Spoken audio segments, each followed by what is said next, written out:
Welcome to the Film Garage 208 podcast. My name is Sarah and this is Daniel. Hello. Hello. Today we have with us Marissa and Darren from Heritage Home Family Farm. Awesome. It's so great to be here. Yeah, thank you so much. Yeah, thank you for being here. You're in Rigby, right? We are. Okay. Right by County Line Road. Yeah, just a mile north of there. So I actually know where that is. yeah. Us too now. Yeah. We're new to the area. Are you? Okay. Yeah, we moved here in July. Well, I should say we moved here in May in our trailer with our 6 kids. Yeah. Which was fun. Wow. And then we moved into our home in July. And I'm pretty sure we made it through one of the rainiest springs we heard around here for a long time. But we're originally from Oregon, so we were not even fazed by the rain. Sure. We were like, oh, look at another rain. Yeah. So what made you come to Idaho from Oregon? That's a great question. Yeah.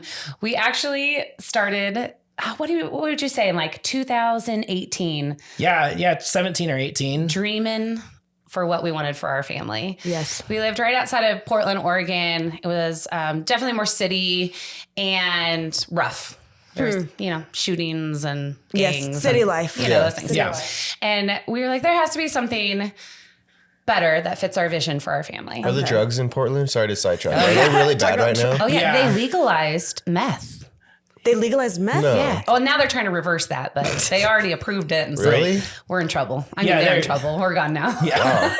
Yeah, it's pretty rampant there in the area, and just there's not a lot of punishment for crime, I guess. And so that it just made it a crime-filled area for sure. So we were looking for somewhere that we could have some space to kind of work out our vision for our family. And part of that includes entrepreneurship and includes raising our own food and kind of having that space to do that together with our kids and teach them about that. So that was the driver. And then the cost of land anywhere in the Willamette Valley is astronomical. Yeah. And not really available either. You know, there's just limited. Slim pickings. Yeah, there's not or you have to be like a big time farmer, like able to afford hundreds of acres.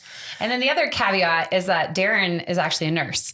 And when we were looking for property, he worked in the cath lab, not like cath lab, like help you pee cath lab, but Which would have been fine. Specialties. Heart vasculature and peripheral vasculature. So, but I needed to be within 30 minutes of a hospital. So when we were looking for property throughout the Western United States, that was kind of one of the things limiting a little bit. Yeah. So it's limiting because you want to be within 30 minutes of a hospital, but it was also limiting because we were looking to get away from a bigger city. They're like we opposites. also wanted a rural type of area. So I see. And a state that fit our values and what we wanted for our kids. We remember taking a trip. We drove all through Idaho, me and Darren. Oh yeah. In like a weekend. Yeah, it was crazy. We talked a lot. That was good. But, Boise obviously has a major hospital there. Yes. And it just still felt a little too city for us. We really wanted something more. It's booming over there a little more these days. It totally is. Yeah. And then we drove here and, oh my goodness, the property. Okay, so we had properties that we wanted to look at. Yeah. And the property that we decided on, like we're living in right now, was one of them. And we had no realtor. Oh my we were goodness. just like kind of dreaming and driving. Sure. And just looking at the views and different properties and like the areas and like what's out here in So this. you weren't really like in the mindset of committing to anything. It was just checking things. Yeah, checking it out. Not quite. We were making some financial moves at home. Like we had the money ready to like say yes. Yeah, to get the money ready. But it was like a preliminary look. Yeah. Yeah. And then we drive up to this property. And when you all come out and visit our farm one day, you'll see that right now there is a beautiful paved easement to get to our property. But when we looked at it, there was not. It was basically like through somebody's yard.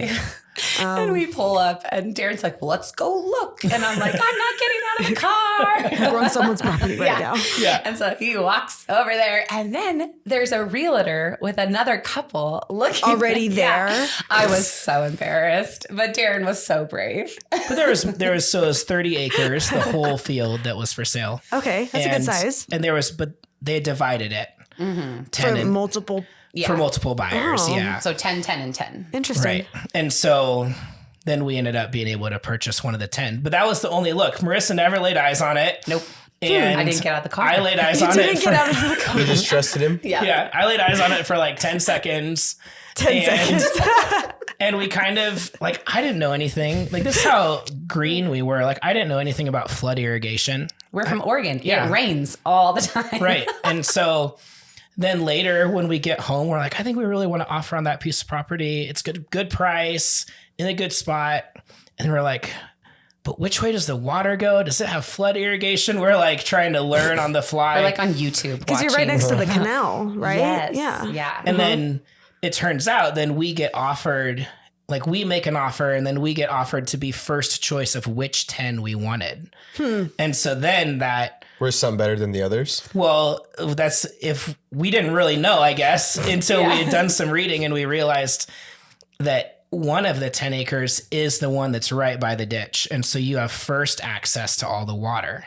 Okay. And then the other two, any driveway or house or building or anything like that that goes in blocks part of the water to your property. Yeah. Okay. So then it'd be their responsibility to fix that and Right. Yeah. To Or like just get the around water it. to yourself. yeah, to find a way to go around or whatever. So We should say it this way. Like all three are wonderful. Like 10 acres, beautiful area, great community.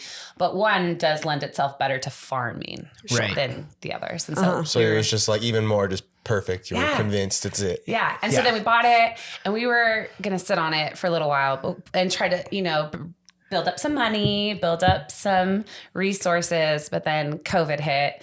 Am I allowed to say that on the podcast? Because you guys might get banned. So you found this You're allowed. before COVID, so before 2020. Well, so this was like fall of 2020. So COVID had come and we were looking for a long-term direction. Like we felt like we'd had this vision since 2017. We really wanted to make some moves. We hadn't committed to any of them. And it was a step of commitment. Like we're just going to buy the property and we're going to see what happens. Okay.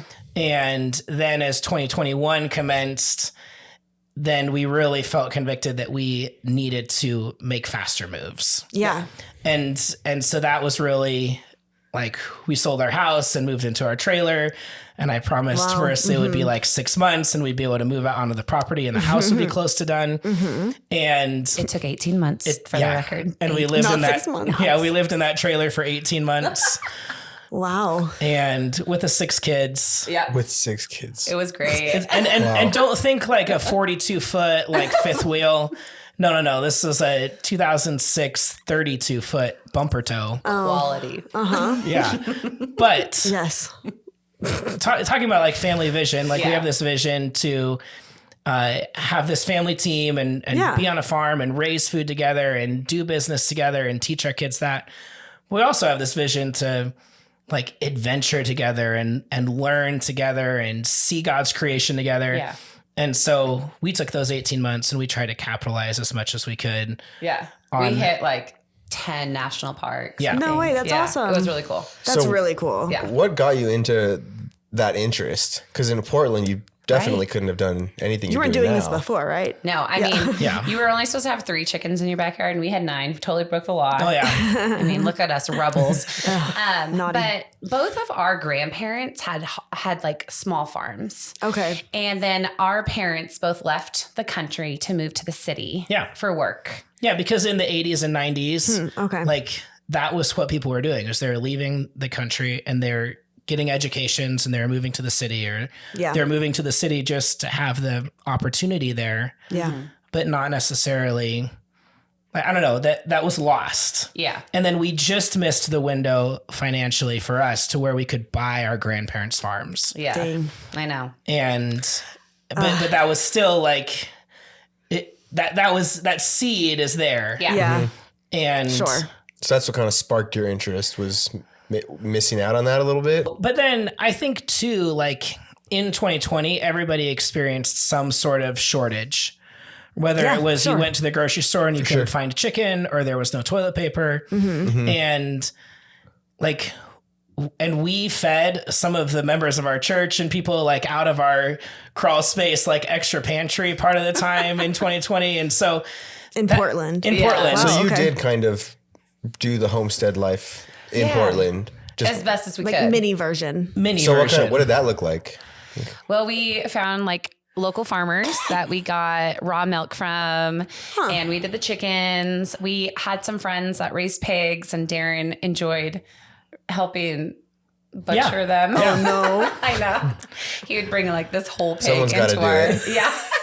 But it was cool because you knew the guy that raised the pigs. Yeah. You knew where they were raised. You knew what they were fed. Yeah. And then you knew they were butchered or slaughtered and butchered in a humane way. And so those seeds, like those were trickling in. Yeah. Okay. No one was surprised when we were like, we want to become farmers. Right. Okay. And so, yeah, so that started in Portland. Yeah. But on just like the tiniest of scales. And so the property move out here really is the catalyst, to be able to do that more. For sure. Okay. So now when did you officially get into the home? We moved in July 4th. July 4th of this year. Yeah. Oh my Fully goodness. Independence Day celebration. Yes. Independence from the trailer.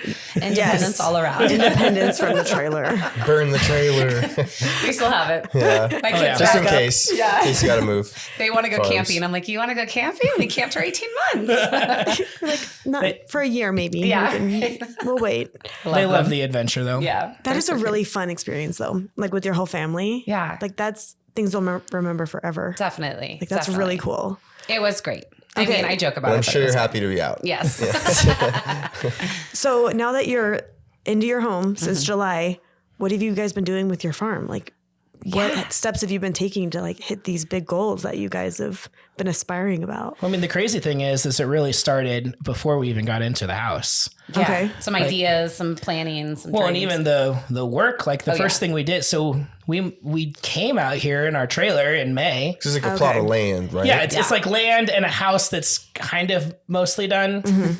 And thankfully got like the well hooked up and one power plug out of the house that we could use. And we like got to work making garden boxes. Wow. Okay. So that we could bring some good dirt in and hopefully get a garden in the ground that first year. Okay. Yeah. And so we knocked that out in like 2 weeks. How many garden boxes did we build? 20? I think 20, 25. They're like 10 by 2.5. Wow.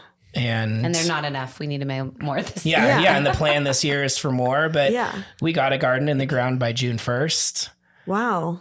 Like, Right when you just got there. yeah, Yeah. living out of the trailer. We were so you. excited though. Yeah. You know? Is that Sure. normal for your timeline or would it have been earlier? In this year's timeline, we will have started starts before. Right. And Sure. so that's Okay. going to start actually this week Yeah. sometime. But the grand scheme of things, we want to have produce and meat and the spices and things that we have to support our community, Yeah. even locally and abroad as best as we can. And we just knew that we needed to start. So whatever we had to do, just start it, just go, just jump. That's really cool. And then the other side of that was we got here and we immediately looked for some farmers markets to get into Okay. to bring our spices that we make, handmade spices. yeah. Yeah. they're our Handmade home. loose leaf teas. They're all our own family recipes. Okay. So this was kind of like the other side of the business idea, the dry goods side, if you would, that Yeah. just comes out of our passion, comes out of what we love to do, and is a catalyst for funding the farm infrastructure because it's Sure. just bare land, Yeah. And Blank so, page. Yeah. yeah. So we got into a couple of farmers markets just that first spring, even before we moved into the house too. With just your 20 boxes that you built? Was that where you got your product from, or how did the you time? start Oh, yeah. Yeah. How did you start this? Yeah, so the spices is what we brought to the farmers market. Okay. This year, though, we got into the Idaho farmers market, and we'll be able to bring our produce Cool. and our spices. I'm sure and that'll be great for you. Oh, we're so excited. We didn't That's get exciting. in last year because we got here too late, you know.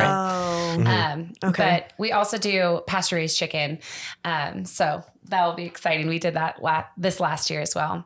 But how we got started in deciding to create and Yeah. sell our handmade recipes and spice mixes, loose leaf teas, and baking mixes is that we would have people over to the home, right? And we'd like one of our OGs is our ranch mix, and we'd make ranch using our own spice mix. Cool. And people are like, I gotta have this. Yeah. Like, you gotta get this to me. Where is this? Yeah. Where'd you buy it? I'm like, well, we made it, And so they're like, wait, you make your own ranch dressing? How do you do that?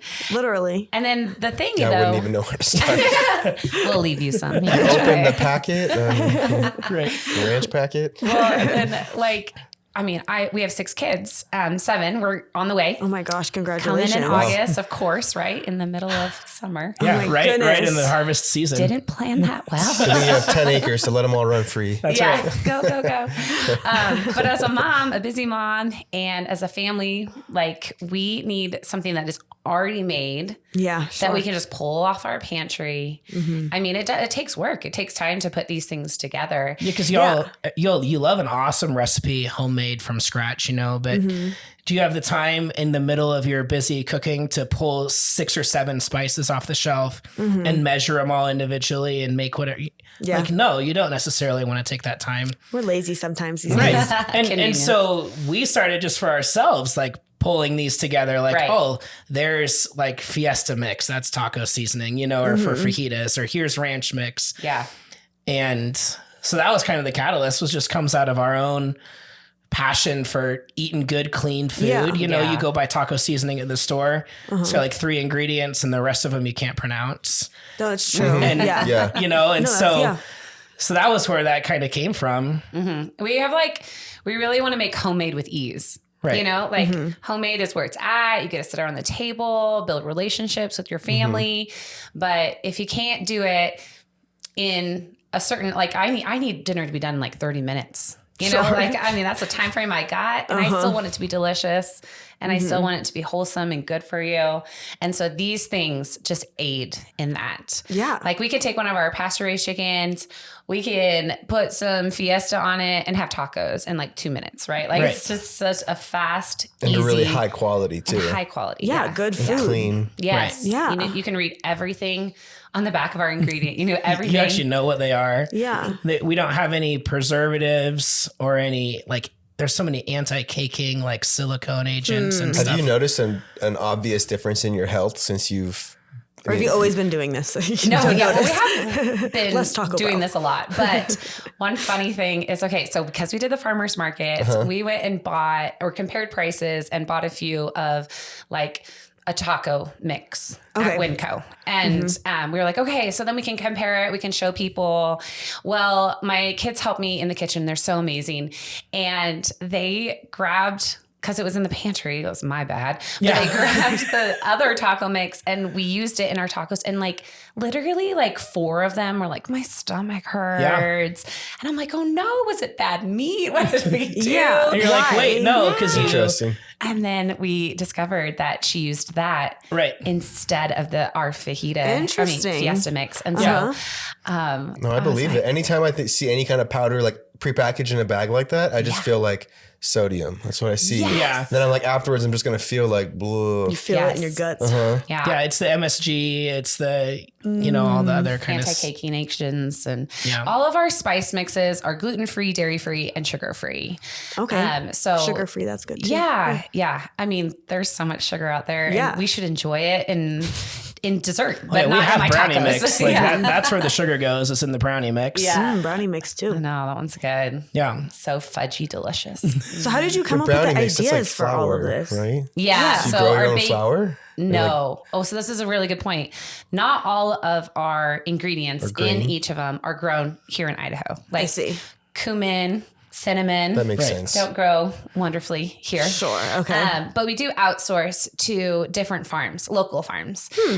There's some in Oregon and some here in Idaho that we've purchased from. Yeah. So it's a collection, right? Yes. So you kind of find the spectrum on good, better, best, and you figure out where can you source your ingredients from that you make your spices with. Yeah. We do have some of our own herbs that we grew this year. Yeah. That's exciting. So that is very fun. And what's crazy is when we have the opportunity to use either the herbs that we grew or that are more locally sourced, you can tell a difference in the flavor and in the freshness. Yeah. So I believe that for sure. Yeah. So that's pretty cool. It's something we're hoping to keep doing more of in the future as we grow. As we build more garden boxes. Yeah. No, that's exciting because you really do notice the taste. Yeah. Like it was one of my cousins, she has chickens. And so she'd been giving us eggs. Oh, and now yeah. Dan's like, he has to only have those type of eggs. It's a huge because it's difference. a difference. Yeah. Yeah, it was pasture raised eggs. Yeah. And they were just like so much more orange and Yeah. the yolk would look, it just, even like the consistency of the egg white, it didn't feel gross cracking it. Like it just came right out of the egg. Whereas like I cracked a regular egg a week after and it was weird. It made me feel like I got the ick from it. It was just like, what the? Like, What is Never this? again. yeah. No, it's like, why is this egg so durable too? Yes. The store-bought one, you're not pasture free. It was just like, Right. like the yolks like don't break when you drop them in the pan, but a regular Right. egg will just like, it can break easier. I don't know. Yeah. And the same thing Definitely with get the pasture raised the ick. The same thing with pasture raised chicken too. Oh, yeah. You know? Okay, like just eating it. Eating it, yeah. Like in comparison to like traditional chickens. A commercially raised thank chicken. you, are, you know, they're not out on pasture. They That's a don't good even point. see sunlight. It's kind of sad. And there's some things that you don't see, like you don't taste maybe, but you know that just from a scientific perspective, if you are out in the soil, in the grass, eating bugs, you know, you're getting the natural goodness, the minerals and whatnot, not the It's a healthier processed. chicken. Yeah. And it comes through in flavor and in texture, I think. Like, Yeah. The texture. I don't know if is you've ever really- bought- Nothing's worse than like a thick, gross chicken to bad bite texture, through. yeah. Like, Right. it's pre-frozen for sure. Yeah. You buy chicken at the store, you think, oh, it's a great deal, it's on sale or whatever. And then it turns out like it's kind of rubbery, or even when Right. it's done, it doesn't really feel like it's done, or Yeah. it's chewy no matter what you do. Like, I think we've all had chicken like that, right? Yeah. Yes. And you can Yes. tell a difference when it's birds that were raised on pasture. So Wow. we're a little passionate about it. And now I'm just Yeah. thinking of other places I get the ick from with chicken. I'll bleep it out, but we always used to get this chicken salad there, and lately the chicken has just looked like a piece of rubber. You're Yeah. like, what Now I is just feed it this? to my dog. I just throw him the pieces of the chicken. It has a weird taste too. It's just Yeah. not normal. Like there's something. There's Something off. Weird. something's off. Something weird. Something's Yeah. off. It's like when the But brand. yeah, you do notice it. Yeah. It's like when the brand is like 100% all white meat chicken, and they make you think like, oh, it's chicken breast and All well, white it's- mean chicken. Yeah, it's not. That's the brand, you know, and it's not really That's chicken the at all. brand? Yeah. I think they call it greenwashing, right? Yeah. Where you make it look Interesting. like it could be farm fresh, or make it look like it's see. healthy, but really it's just Sneaky. the brand. Right. They're very good. Yeah. Those brand people. Wow. Maybe they could help me. Marketing. We're like, we throw away our packages afterwards. No, but I think that's the thing. Like, our vision and our creativity is really based around the food itself and the Yeah. quality of what we're eating and the ease that our customers can use it with to create something delicious at home without having a whole pantry full of supplies. And the packaging, as you see, and it's simple. Yeah, It doesn't need Just to clean. be. Yeah. Yeah, it's not flashy. Our hope is that the ingredients on the back just speak for themselves. Yeah. And then our kind of story of like, I don't know, I think some of the funnest times are when we're all even making these things together. So we'll mix up the spices and put them in the bags, and then the kids will seal the bags and sticker the bags. And So if you get a sticker that's crooked, just know that was probably from our yeah. 4-year-old. Yeah. You know? That's fine. That's great. and they'll help package the boxes if we're like shipping stuff out. Yeah. And they help at the farmer's market set up and tear down. So, and They're great. that's like so much of the fruit of it, you know, is just doing that together. Bonding. Yeah. Yeah. and I'm sure they love doing that now. Yeah. They definitely has built in them confidence, the ability to talk to people. Sure. Also, like, I always joke because we do homeschool. I was like, look at it's math today. Oh, yeah. No, it is though. It is. I I mean, we weigh everything, we measure everything, and it's, you know, the baking has chemistry and the reaction to different Yeah. things. So it is fun to be able to like 100%. have real life application for them. Yeah. So So what is your main method of selling these? Oh, yes. Is there a main method? I was going to say everywhere. Oh, no, Where do we find these? Yeah. We do have a website, heritagehomefamilyfarm.com. And you can order any of our spice mixes. Baking mixes, loose leaf teas, and we can ship it anywhere in the United States. Okay. We are in the process of building a farm stand on our property. It's going to be a walk-in one. Yeah. It should be cool. like I like that. That's a great idea. a walk-in farm stand with a fridge and a freezer. It's like your own little shop. Yeah. Our own that's little so space. cool. So you can come and get those there. You could also get our pasture-raised chicken, our pasture-raised eggs. Yeah. And then Veggies this summer. Yes. Yeah. Thank you. Have like a little chef out there and make I know. Darren's the chef. Don't let him fool you. That'd be fun. We should do that too. Yeah. Come taste our product. Yeah, that'd be cool. Already Straight ideas. farm to table. Love it. Yeah. That'd be cute. I heard people call it farm to fork. I'm like, I like that. So our goal is to be able to do that in our farm stand. But also, as we said earlier, we got into the Idaho Farmers Market. That's exciting. And at the Falls Market. Last year we did Rigby and Rexburg, which was really good. But supposedly there's just a lot more people that will be able to access our products. Yeah. And you're still going to go to those? You just now do these in addition to it? I think we'll do Rigby or Iona. They're very close to our property, and they're on a Wednesday and Thursday. Rexburg was awesome, but it was a Friday night. And so if we're going to turn around and do Saturday morning here in Idaho Falls, I think we'll probably just choose one or the other this year. Yeah. So do you get a lot of sales from the farmers markets? Is that like a good cash cow for you? Yeah. I mean, we joke that I am the type of person at a market, or if I'm with you, like I already said it today, actually, confession. I'm like, I'll just give you the product. You can just have it. I want to bless you. Like, just take it. I have a friend that she's like, you got to start charging. But it is a good place to, at the farmers market? How do you give samples? I do. Yeah. I mean, You're too nice. Yeah. I think there's two good questions there. One, I mean, for us this last year, the farmers market was really about getting our product in front of people who'd never met us before. Yeah, sure. We're new. You don't know us. And you can only kind of promote on social media so much. And then a lot of those people know you. They know who you are. And to grow your sales, you have to have your product in front of new people. Yeah. Yeah. And so that was one thing that doing the markets last year got us started in. And I think we saw the benefit of it because we did have new customers. We had return new customers. Awesome. And so that was really beneficial. And so then moving to some larger markets this next year, I think we hope to see that same kind of growth again. Yeah, definitely. And then samples, though, at the markets, that's one thing we've struggled with because so much of our stuff, you're either putting it on meat or you're mixing it with something fresh like milk. And so we haven't really bridged the gap yet. But we have an idea. Yeah. Okay. Share the idea. Sharing is caring. And we shared this idea or took this idea from another person. That's okay. That's how it all works. Yeah. That's called seeing people that have experience. Yeah. Nobody has original ideas anymore. And They're all stolen them. in some way. Yes, definitely.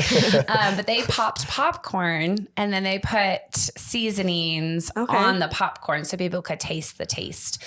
Okay. So like we have several seasonings that would be really great in the application. We have a barbecue seasoning. Yeah. We have a Creole seasoning. It's a spicy one. Yeah. And even like the Fiesta would be good on that. Like to give, something that doesn't carry a lot of flavor in itself, the popcorn, and then have an opportunity to kind of taste. Yeah. And then the teas we did like, Smell. had like a little dish to smell of the tea. And that really helped our marketing at the farmer's market. Somebody can read the ingredients, kind of get an idea, but then if they smell it, they're like, oh yeah. Yeah. Yeah. That's going to taste delicious. That's enough for tea. You don't need to drink it. Right.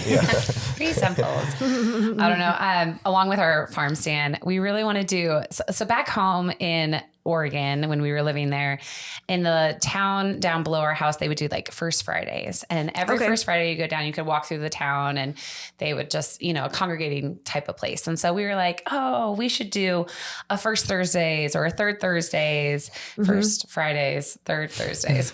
Tongue twister. Something catchy like that. I'm not always catchy and I have dyslexia, so I'm real good at mixing things up, but, and have them out to our farm. Yeah. And maybe like, you know, when our corn is in full production, maybe we'll do, you know, like Mexican corn and you can taste our fiesta seasoning, or we could do Creole on it or barbecue and bacon or something. Yeah. So just different ways to get people out to the farm to see what we're doing. For sure. To see, we really try to be vulnerable and transparent with what our practices are and how we're taking care of our animals and our garden.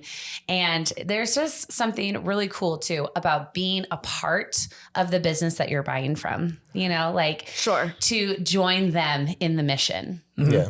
So I think it's hard, like from someone like me who I would have a really hard time killing a chicken. Yeah. And even like, I understand the bigger purpose, and like, I just really respect people like you who are doing that. It just has to happen. It's an inevitable part of life. Like it's going to happen. So might as well do it right and clean. Yeah. And the thing too is that we all can't do everything. No. You know, like I love the idea of self-sufficiency, but really I think what is more prominent or more successful is community sufficiency. Right. You know, like you do this well and I do this well and we do it together type of thing. Yeah, because then you can barter, you can trade, you can know who the resources are in your community, and you can know like that guy raises great potatoes. They have the space to raise beef. We're raising hogs, and then you can, you know, trade that back and forth or work together or know where your resources are. Yeah. Since you've been open, then have you made more of those connections? Yes, the farmers market has definitely helped meet people. Also, just trying to get into different like business groups just to see what is out here and meet different people. I think that because Darren still works full time as a nurse, he now has an online nursing job, which does fraud investigation for Medicare. Sounds so like spy like. Yeah. And you get to do that at home now, though. Yeah, so that's at home. So that's super helpful. Have you caught anybody? Oh yeah. Yeah. On the daily. Really? Yeah. It's an interesting gig, but sorry to bring it it's up. fine. No, it's super interesting.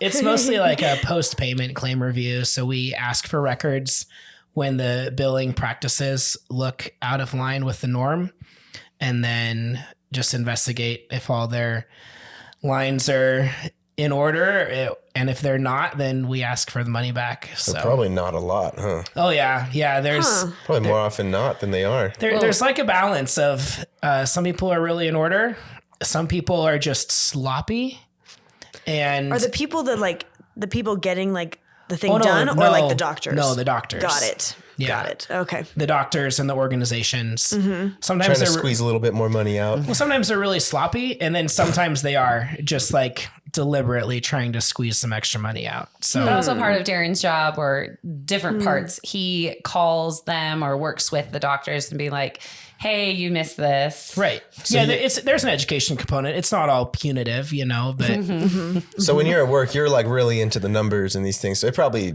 love coming back to the farm and just being able to like, oh yeah, just breathe. And it's relaxing to just like sign off the computer for the day and get outside. And I mean, like yesterday you were like snow shoveling and you're like, I feel alive. Oh yeah. Yeah. Just run the tractor or, you know, whatever it is. It's so good to get out and I don't know. Yeah. Like I'd way rather be butchering a pig than sitting on the computer, but butchering a pig doesn't pay the bills yet. So not yet. Does that take a long time?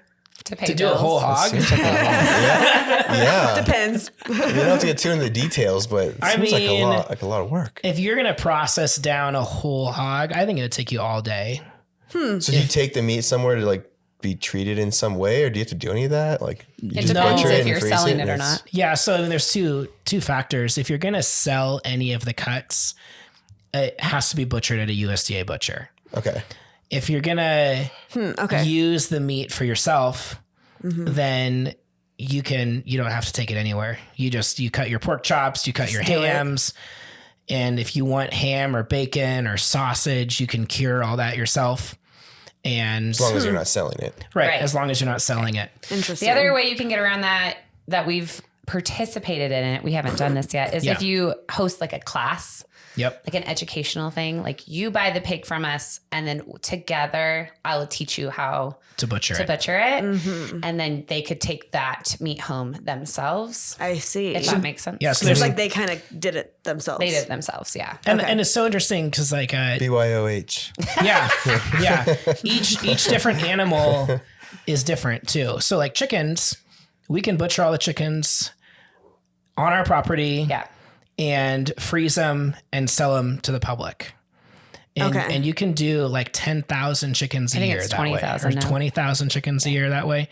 So way more than we're doing. That's like the legal limit. That's the legal limit. Okay. 20K. Yeah. No worries. And so there's no way that you're butchering that many chickens yourself. Yeah. Yeah. And so like just for perspective, our goal is 200 chickens this summer. Yeah. Yeah. That's still a solid number. And in a summer, that's that's great. That's a lot. Yeah. Well, and we are choosing to raise more of a heritage breed, which is not the traditional Cornish cross, which is what you find in like all the grocery stores. Yeah. Okay. We did that last summer. And I mean, even though they were pasture raised, they did a much more healthier job, than in like a commercial setting. Mm-hmm. The Cornish cross bird is like the most gluttonous, like, I don't even know, little dinosaur I've ever seen in my life. And I'm like, this is just not natural. And what do you mean? So they will just eat and pass out. Like that's all they'll do. What? They don't even chickens? Chickens. Just eat and sleep. Right. Which is not normal for a chicken. And they've been so genetically modified to grow so fast. Like in 8 weeks. Yeah, so 8 weeks, this chicken's full grown. Wow. And it's awesome. You get a full grown chicken in 8 weeks. Yeah. But That'd be freaky to watch. Like 8 weeks seems way it's too immediate. fast. Yeah. And they don't even have like their feathers on and like the ends. What? They look like a dinosaur. they and so it's kind of behind. It's kind of like behind the scenes that you don't see when you buy chicken at the store. Yeah. Right. And so we experienced it. Oh, no. And then Don't know. You don't want to know this. I don't want to. But then the other thing is they really don't do well at our altitude. Yeah. Okay. And so you would go out and you'd have all the chickens looked awesome in the evening, and then they would die of heart failure overnight. Oh. Like if you can imagine, they're growing so fast that their lungs just can't keep up with the chicken breasts. Yeah. That is also growing. So the switch off of doing what you're doing now, is it a smaller chicken? It's a chicken that grows to a similar size, but it takes like 12 to 14 weeks to grow to that size. So almost twice as long. Yeah. Okay. And so, it's a chicken that is a better forager for bugs and greens and whatever they're on the pasture with. Mm-hmm.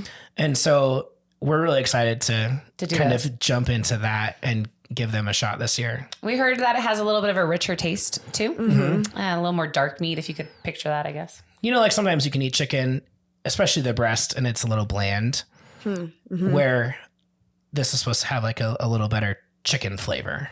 Mm-hmm. What is this called? What chicken? This one's called the Big Red Broiler. Is it Big scary red looking broiler? like the other ones you have? It looks like a real chicken. Yeah. They get real feathers at a decent time too. Yeah.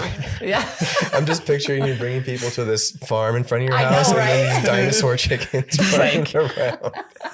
They're just That'd be horrible. Yeah. What am I eating? I remember this little girl came over. We hosted like a homeschool group, and they did like the farmer boy. They read the book, and they came and like was part of our farm for the day.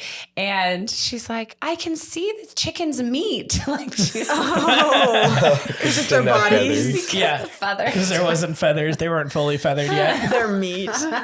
That's a good way to think about It's it. funny. Oh goodness. But yeah, so we're excited to try this new brand. But the other thing you were saying about the hogs too is that then if you can't butcher it and sell all the cuts yourself, but you can raise a hog and sell a whole hog to a person. Gotcha. And Alive. Right. Oh, there you go. And then like around. Marissa was saying, they can come butcher it on your property and you can teach them, or you can bring it to a butcher and they'll butcher it and make sausage and bacon and all your stuff And then you for just come pick it up. So that's kind of cool. Yeah, that is nice. Maybe you'd rather go just pick it up. Yeah. Yeah. And some of us need Be to all do that. done and processed. Yes. Because those are like really good deals actually when you see like buy that big piece of like cow Yeah. Is that what it is? We're like the beef shares. You're like, Yeah. That's actually could be economical and smart to do that. And not only awesome for the customer, but you're also supporting a local farmer. Right. That's true. That's a good point. A lot of the meat comes from overseas now, or is processed over there. And so we don't raise cattle because we don't have enough land, in our opinion. We would like to focus on other smaller animals. Yeah. But we try diligently to find cattle farmers in the area to be able to support. So it comes back to that community sufficiency, like finding the people who have what you aren't doing yourself. Right. And because then they're going to come back and find you for because they're not raising the chickens, they're not raising the pigs. Yeah. So we got to work together. With these dry spices, where do you get your inspiration for the flavor mixes? Oh, besides just like the classic ones that you kind of hear of. Well, definitely we grew up like Darren's mom is an amazing cook, and we grew up with some of these, but also, so moving from the Portland area to here, there was a lot of food diversity back in Portland. Sure. And so we kind of like developed taste buds for an eclectic array of food. And now we're like, oh, we need that here. It is not here. And it's, obviously we talked about, we have a big family. It's not also economical for us to go out to eat. It's not economical for us to go out to eat. Amen. I mean, like I can't afford this anymore, but I want that taste. I want that new, Well, and usually if you do go out to eat anywhere that's reasonable, it just doesn't have the flavor. It's just kind of like generic. It's like I wasted my money. Yes. And so, the difficulty is that then with a lot of those really just good food, the recipes and the process to put that together is pretty extensive. So you might say like, oh, I want to make tandoori chicken, but you pull up a recipe and you realize you don't have half the ingredients. You don't know where to find the other three. And you don't have the time to like pull them all out and measure them. So that's when we come in. Right. There you go. We wanted to create something. It's that homemade with ease thing. Yeah. That allows us to make that taste at home with the things that you'd have at home. Yeah. So like we have an Indian mix, an Indian seasoning, and it comes with the recipe. When you buy it, it comes with a recipe card. On one side is tandoori chicken and on the other is butter chicken. Okay. And it's all things that you have or could have at your home, right? Yeah. I mean, the parts that you bring to it are very simple. Yogurt and chicken. Yeah. Coconut milk, tomato sauce, those to make both of those recipes. And so you go that route versus buying like at the grocery store, maybe it's a pre-made butter chicken sauce, but it's got, 17 ingredients and you can't pronounce half of them. This way you still just have, it's just coconut milk, tomato sauce, and then our spice mix that has all the ingredients that what they all are on it. Yeah. So does that just mean that these have a shorter shelf life?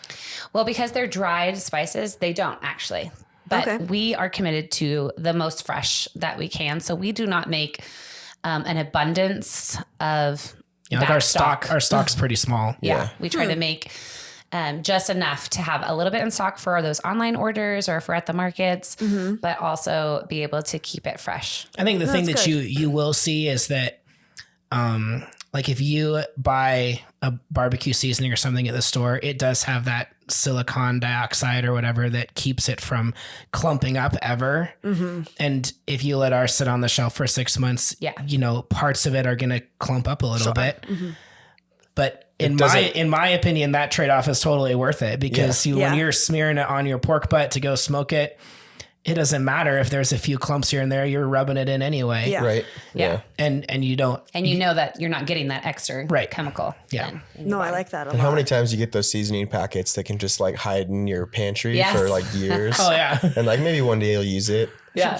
And even if you do after like a year, it's a little concerning that you're like using it, Yeah. Right. It made it that long. I shouldn't be so okay with this. It seems normal. So how do you balance your family work life? Like it's all mixed. Traps them in the trailer. And right. I think that's the key. I think that's the key is that it is mixed. Yeah. Playing into your own strength. Sure. Right. Right. And the strength of your family team. Yeah. So you get to do everything together. And of course you have to find time for fun. Yeah. But you also have to make work fun. Yeah. And it's an opportunity to teach your kids, hey, this is the benefit of work. Look at the outcome of work. Look at the good things that come, and you get to do that all together. Yeah. I don't know. I think that is helpful to it. And truly, I mean, like, we always tell our kids all the time, we couldn't do this without you. Oh, yeah. Like, everyone is an intricate part of the team. And I know we've gotten jokes about like child labor and stuff like that before. But I wasn't going to say yeah, right. But I think that there's something beautiful about teaching your kids hard work. 100%. Right? Yeah. Like, I mean, we can joke about like child labor and chores and all those things, but in actuality, like, who are you raising? You're raising the next generation, right? You're raising the next world leaders, workers, all the things. And when you can do that in a joyful, positive environment, that they can see the fruit of their labor, we do reward them sometimes with money, sometimes with activities, you know, kind of so they can try to see that like hard work gets you this type of thing. Sure. Yeah, you're raising the people who are going to raise your food in the next generation. Yeah. You know, you have an opportunity to teach integrity and hard work and follow through, because if they say they did the chores and they didn't do the chores, then the chickens don't have food, or the dog doesn't have water, you know, There's like actual consequences. Right. And you get to teach them that when they're 4, 5, 6, 10 years old, you know, the whole gamut that they are now. And then you get to see the olders really start to rise up into like leadership. Right. Sure. So then they get to not only practice the work, but they get to practice leadership in that work and how to lead well. Like, you're not demeaning to the people you're leading, you're encouraging to the people you're leading. Yeah. And you point out what they're doing well and you encourage them to do better, you know, And part of our family vision for farming was entrepreneurship, not just the farming part, but also the business side of it Goes too. hand in hand. Right. Yeah, it totally does. And I feel like we've seen kind of like a shift that entrepreneurship is going to be so imperative for our kids in the future, whether Very they much start so. their own business or just knowing the skills that it takes to Knowing do how it all you know? works, yeah. Yeah. And so we really try to include them in all of the business sides. That's why we bring them to the farmers market with us, so they can learn about transactions. They They can probably learn enjoy it great. so much more when they actually see the money coming in and it's all for something. Yeah. Yeah. Well, and they have jumped off on that too, and they've done some pretty cool things. Like even before we moved, they started doing some projects where they were making candles from scratch. I love it. And then selling them. And then they actually raised money to buy an ATV when we moved out to the property. So cute. Wow. Yeah. I love it. They got some solid sales then. Yeah. I mean, it was a used ATV, Well, but that's still something. Good for them. they are amazing. I love these kids. But it's kind of cool to see the light bulbs turn on for them for that. Right. But then you involve them in all the parts of it, you know, so they see like when you put in your order for chicks, how much all the chicks cost. Sure. You know, so that then you know what you've invested. And then when you get to the end, what your profit margin needs to be, you know? They're like, oh, and you know, kids, they're just learning about money, right? They don't really know yet. They're like, They think well, we're rich. let's sell a chicken for $10, you know? And it's like, well, by the time you do everything, if you sell it for $10, you're losing money. So you shouldn't, you know, and so you get to teach them that kind of economic stuff and everything along the way too. It's math. No, It's it's so smart. We spoke with a school the other day, and that's like the method that they're doing now is it's like hands-on learning. Love like you're it. doing cooking classes. You're doing, what is it? A workshop, like doing It's woodworking. basically all hands-on things where the courses were structured around it. So if it was like welding that this is specialty, the math was like incorporated into the welding. And So smart. Yeah. it was so they never felt like, why am I learning this? Why am I wasting Right. 3 hours of my day? It was And- practical skills. Yeah. It makes so much sense. And the Yeah. kids could do projects towards the end in their senior years where they actually could make money.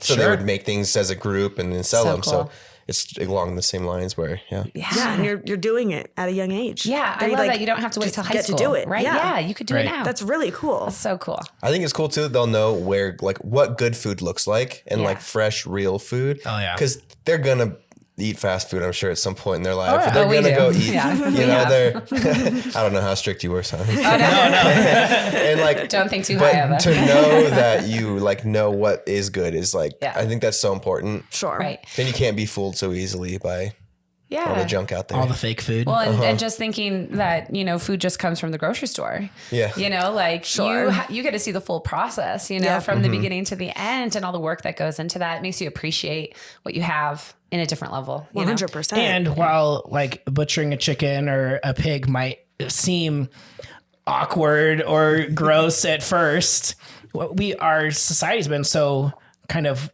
whitewashed to think like that steak just comes in a package at the store. It's true. And there's no Absolutely. connection to the actual animal that was raised to provide that nutrition.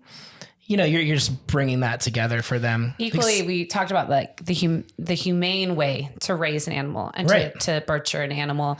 And I think that that's important too, to see. Yeah. Yeah. That they have a respect for the animal from the beginning to the end of the process. Yeah. Yeah. Because if you have a respect for animals and you have a respect for, nature, then that just comes out in a respect for, community and people as well. It just keeps going. Yeah. You're not doing it to be excessive or like wasteful. Right. To be excessive that To allows survive. all the waste. It's, Yeah, that's a good point. That's really Just cool. funny. I don't even mind like cutting a chicken, like prepping raw chicken or something. Yeah. Like I've like prepped like a chicken from scratch, like raw, but the actual just like killing it part. I don't know. I don't know if I can do it. Well, I don't know. I didn't do the killing part this year. I did everything else. I just couldn't. I wasn't ready. Yeah. And that's okay. Have you guys done it before or Chickens? Like, Well, yeah, because had them in Portland, so you.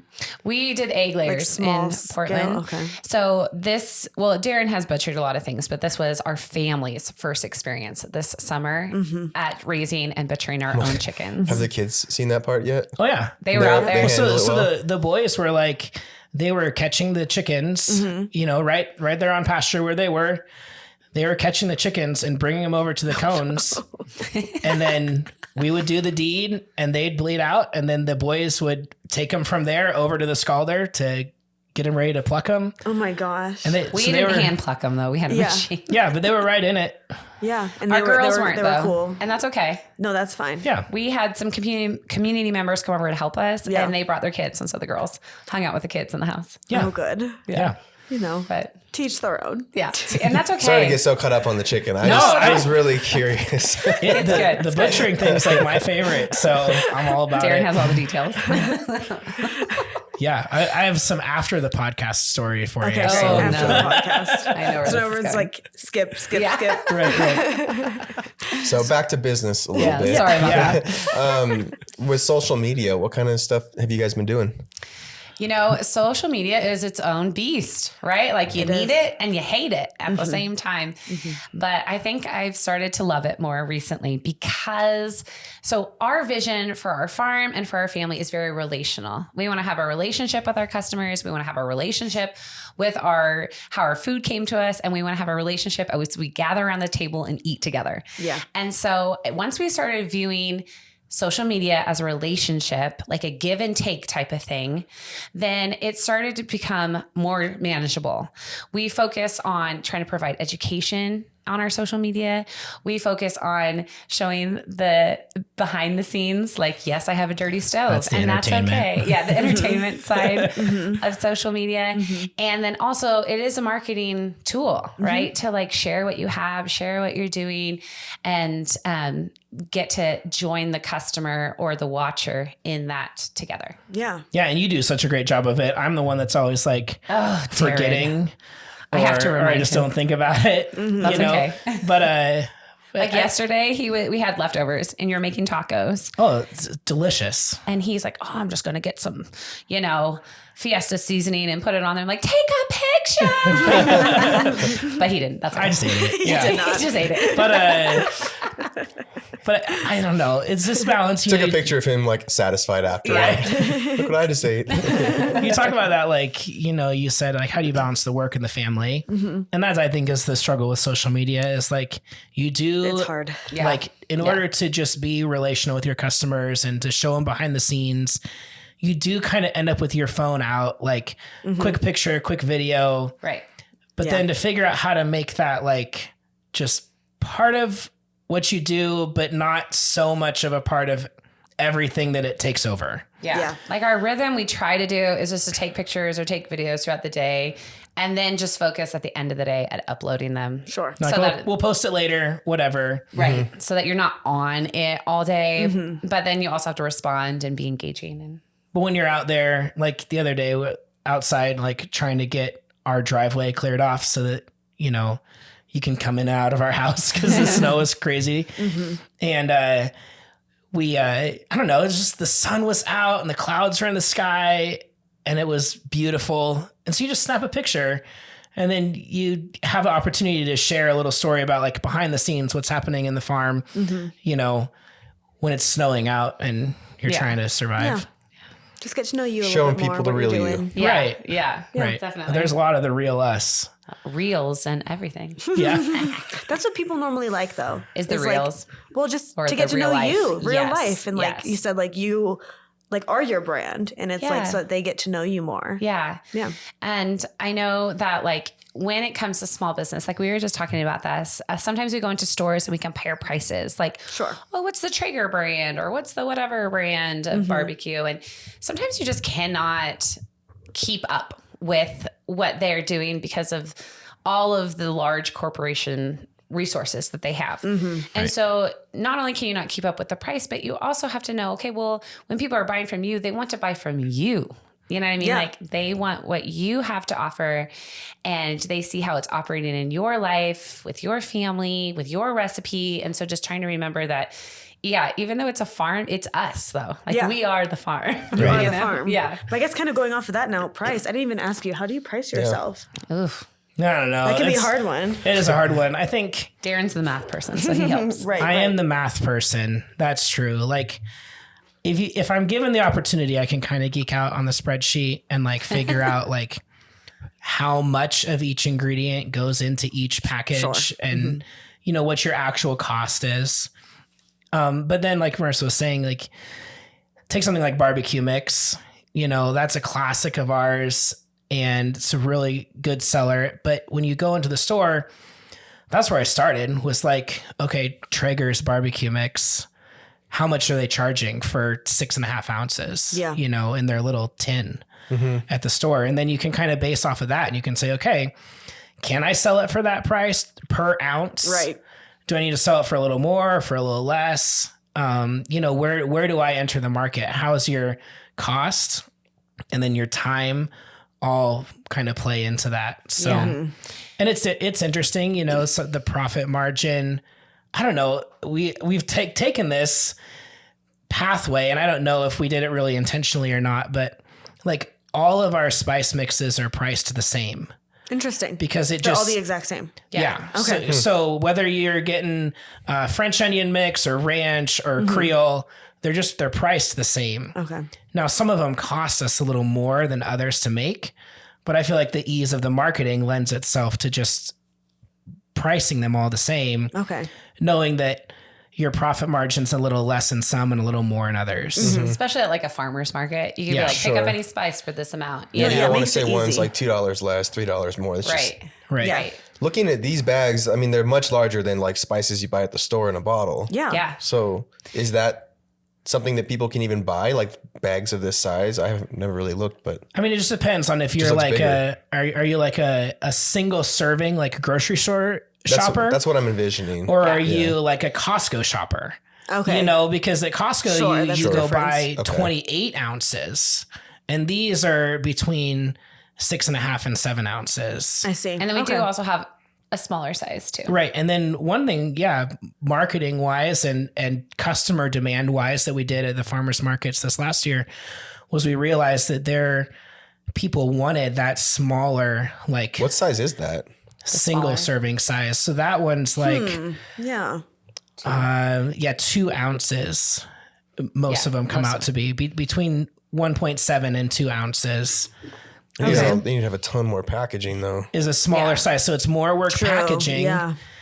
And the price Reflects that. that. Yeah. Like you Sure. get a better bang for your buck when you buy the Costco than you buy the. Yeah. That you know makes what sense. you know what you're paying for, and the Right, cleanliness right. and the healthiness of it all. Yeah. And some people want to taste it. Like some people are like, okay, well, I'm just going to get a couple of these and like figure out if that's what I like. And then, which is so cool to have returning customers be like, I okay, I should have got the see. big one. Yeah. It's actually You know? good. Yeah. I didn't think about that. No, that's a good But point. we got that feedback a lot over the summer. And so then for Black Friday this last year, we did a deal on what we called a pantry sampler. Okay. Yeah. And so Good then we idea. had 7 spice mixes, just the little packages. Yeah. And they had an opportunity to try all of them. Yeah. And it's still on our website. Like, so if you wanted to love get that. Yeah. That's a great 7 idea. of them. I mean, obviously Black Friday, we gave a little deal. Of Yeah. course. Of course. But that's like an intro way into just giving them all a try without committing to kind of a bigger. No, yeah, But that makes then sense. our family, like the bigger packaging just came out of our family's like style, right? Because there's We go through it so 8 fast. of us. We're using it all the time. Like, you don't want to mess around with little packages. Like, you're going to use that Yeah. taco mix. You use it for 6 meals, and then you're going to get another one. And if you cook like me, it only lasts like 2 weeks. Do you notice the people that were buying the sample packs coming back buying bigger bags Yeah. of like their favorites? Yeah. It's so cool to see returning customers because we've been here now long enough, Sure. that they come back and they're like, That's "Oh, really exciting. it is." You can kind of start to see the momentum starting to grow. The ball's rolling. Yeah. The other thing that we started this fall that was I guess it was kind of a request was we do a farmhouse subscription box. So once a month, That's cool. you get a box. You can pick it up at the farm or we can ship it to you. And it has seasonal favorites as well as little goodies that are exclusive just to the farmhouse subscription box holders. Okay, cool. Yeah. So it's been a catalyst for like creativity for us. Yeah. Okay. And I don't know. So like this last month we sent out candles. Because it's Or always a got to be couple months changing. ago. You can't just Yeah. like let it be the same. Right. Yeah. Yeah. So it's Right. different You're always stuff all the thinking. time. Always something new. Yeah. Like, I mean, obviously, like Christmas time, it was really fun to do like the mulling spices, things like Oh, that. fun. Yeah. But then, in the fall, you could do like apple cider mix or pumpkin pie spice. We did like a poultry brine. Yeah, for Thanksgiving. When like we sent out the November box, had a poultry brine for like your turkey for Thanksgiving. I our love brownie it. mix came from our February one. Do you have a cookbook yet? I feel like you need a cookbook with just all your recipes in here. How did he call that? That was Might pretty be good. working on one. Like you have so many varieties too. It's cool. yeah. We do have quite a bit of already printed recipe, like postcard size, so that it could Okay. fit into like, one of those old fashioned recipe Sure, okay. boxes. Yeah. Yeah. But we are working on a cookbook and we are working on a menu, like a 2-week menu guide that gives you the grocery shopping list, I love it. That's the fun. recipes. Yeah. And you can even bundle up all of the spices that you would need for those 2 weeks. Yeah. And get them That's obviously great. from us. Those are such great ideas. Very smart. Okay. It's really funny. Yeah. Darren and I'm the dreamer. Darren is the practical one. Yeah. Uh-huh. Yeah. So he keeps me grounded because I got all the ideas. She's like, what do you think about this idea? And I'm like, how much time is that going to take? Who are you going to market it to? Oh, you're going to give it away. Okay. Even better idea. But I don't know. I think that's another thing that we've really found here since we've been in Idaho is just generosity. Yeah. Pays off. We love to bless people out of what we have and our creativity and our abundance. And so Yeah. that's been fun. You get to meet new people and Yeah. I'm try rubbing new off on things. him to give away all the things. Yeah. I'm not so hard business minded. No, you're not. Got to make a little money here and there. Yeah. though. He's Yeah. allowing you to do popcorn samples. Yes. Right. Yeah. Right. Right? We're coming along. So, do you have advice for someone who's wanting to pursue their dream or start their own business? Wow. I know this sounds so simplistic, but just to start, that's kind of, I feel like what happened with us. We had all the ideas, but if you don't put your rubber to the road, it's never going to happen. And Darren always talks about too, when we started this, it was out of our desire or our dream. It was out of something that we were passionate about, and so then it was just like an outpouring of our lives. And it was a thing we were already doing. Like you were already making ranch mix. Yeah. In bulk and keeping it in your pantry and serving it to your guests when you had people over for dinner. And so it wasn't like it was just making the decision to be like, okay, now we're going to figure out a package and a label and we're going to sell it. How much are we going to sell it for? I don't know. But kind of figuring that out. And that just came out of what we were already passionate about doing, which was not eating the packet at the store that has 17 ingredients, dairy, and everything else in it. Yeah. But just like, there's a simple way. It's like 6 ingredients. They're all natural things that grow, and you make ranch out of it. Yeah. And so, I don't know, that's where it came from for us. And so I think that'd be our encouragement to other people. Like, if you already have a hobby woodworking, or you have a hobby with tech, or you love to, you have that special kind of family thing that you do. Like, maybe it's your lip balm, maybe, I don't know what it is, but you take that thing and then you figure out, hey, that is a resource or a skill that I have that I'm passionate about.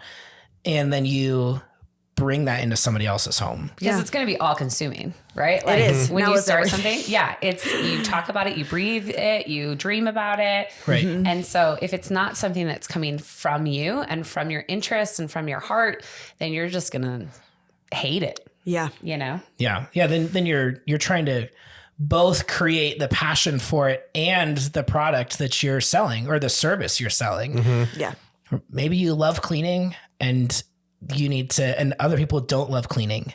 And so that's what you need to do, whatever it is. Yeah. I think that. It might not be glamorous. It might be cleaning, but accept it. And We welcome any cleaners that would like to message us. No one wants to clean. I guess someone does. It's part of life. Someone does, yeah. Someone does. Okay, so where can everybody go to buy all your goodies? Yeah. Well, we have a website, heritagehomefamilyfarm.com. Okay. We're also on Instagram, heritagehomefamilyfarm.com, and Facebook. Although Facebook is Heritage Home Fam Farm. Yeah. Somewhere I had say it. that one more Those time? people, of course. Heritage Home Fam Farm. Okay. On Facebook. On Facebook. Heritage But you'll Home find us Fam if you look it Farm. up too. But. Yep, you'll find them. Yeah. So is the best way to order online, or should they Yeah. look for you at like farmers markets or Both, but Both. definitely. So we have pre-orders for chicken, Ooh. and we're doing a pre-orders for a produce basket for our farm. But other than that, if you're just trying to get it, the meat or the produce would be best at the farmer's market or at our farm stand. Okay. Yep. And then check farm out stand. we'll be opening the farm stand this summer. Yeah, I'm And excited. so check out our website for the hours for that. Cool. And come out and visit That's us. exciting. Yeah, super kids. exciting. Yeah. I want to meet you. Yeah. Well, thank you so much for being on our podcast today. I feel like we learned so much. Hey, You thanks guys for are having us. awesome. You're never going to eat chicken the same again. Yeah. No. I feel all not better gonna be after good our enough. conversations. I feel more like I understand. It's okay. I'm still not going to butcher a chicken, but We so appreciate you guys. I'll come to you guys for Yeah. that. Thank you. Yes. Yes. Awesome. Okay, Thank you. everyone. Thanks, everyone. Bye. Bye.